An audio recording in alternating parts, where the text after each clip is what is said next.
Hello friends. आज हम लोग एक छोटा सा टॉपिक देखेंगे, जूल्स लॉ।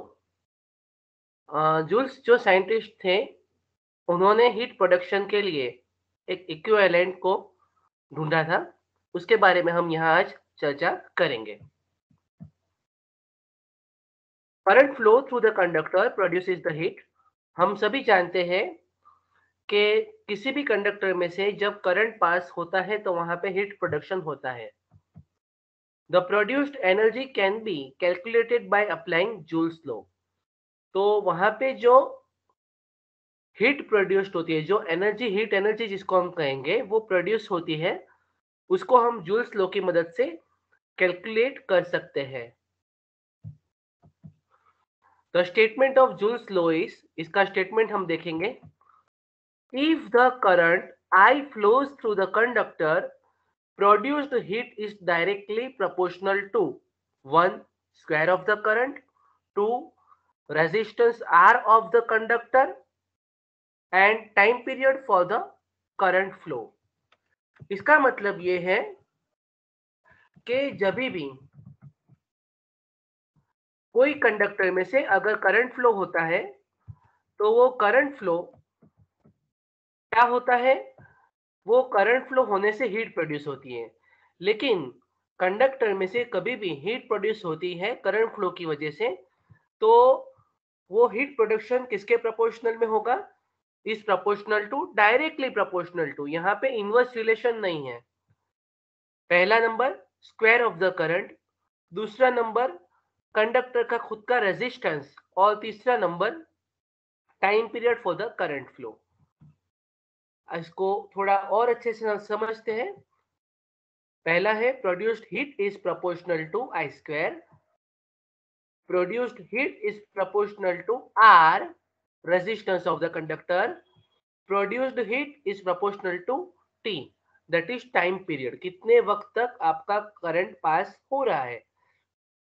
इसको हम साथ में लिखेंगे तो हम लिखेंगे H is proportional to I square R T। तो इज इक्वल टू यहाँ पे जो कांस्टेंट आएगा तो इसको हम 1/j लिखेंगे। ये J है हमारा, इसको हम Joule's mechanical equivalent of the heat कहते हैं। और इसका एक वैल्यू डिफाइन किया गया है प्रैक्टिकल्स करके। तो वो वैल्यू है J is equal to 4.186 joule per calorie. और इसको हम कैलोरी में अगर करेंगे तो 4186 जूल पर किलो कैलोरी। तो दोस्तों, अगर कभी भी हीट प्रोड्यूस होता है तो वो हीट प्रोड्यूस्ड होता है, उसको मैकेनिकल से इलेक्ट्रिकल में और इलेक्ट्रिकल से मैकेनिकल में कन्वर्ट करने के लिए हम जूल्स का मैकेनिकल इक्विवेलेंट यूज करते हैं। तो कन्वर्जन के बारे में थोड़ा सा समझ लेते हैं। J is the mechanical equivalent of the heat. We may convert electrical work to the mechanical work and vice versa. Let us say if electrical energy is in joule, अगर आपको electrical energy जूल में दिया गया है तो mechanical energy आप अलग अलग तरह से गिन सकते हो। तो H is equal to electrical energy in joule divided by mechanical equivalent J। तो देखिए, अगर आपको इलेक्ट्रिकल एनर्जी, जो हम पावर इनटू टाइम कहते हैं अक्सर, तो H जो हमारा हीट प्रोडक्शन है वो कैसे गिनेंगे? P multiply T, H is equal to P multiply T kilo calorie. ये हमको मैकेनिकल मिलेगा। ये H जो है ये हमको मैकेनिकल मिलेगा। आपको अगर इलेक्ट्रिकल दिया गया है, पावर दिया गया है, टाइम दिया गया है, तो आप उससे मैकेनिकल एनर्जी H भी ढूंढ सकते हो। क्या करना है आपको? उसको डिवाइड करना है 4186। और पीटी के हमें काफी सारे रिलेशनशिप पता है। P is equal to V I, तो V I T by 4186 kilo calorie.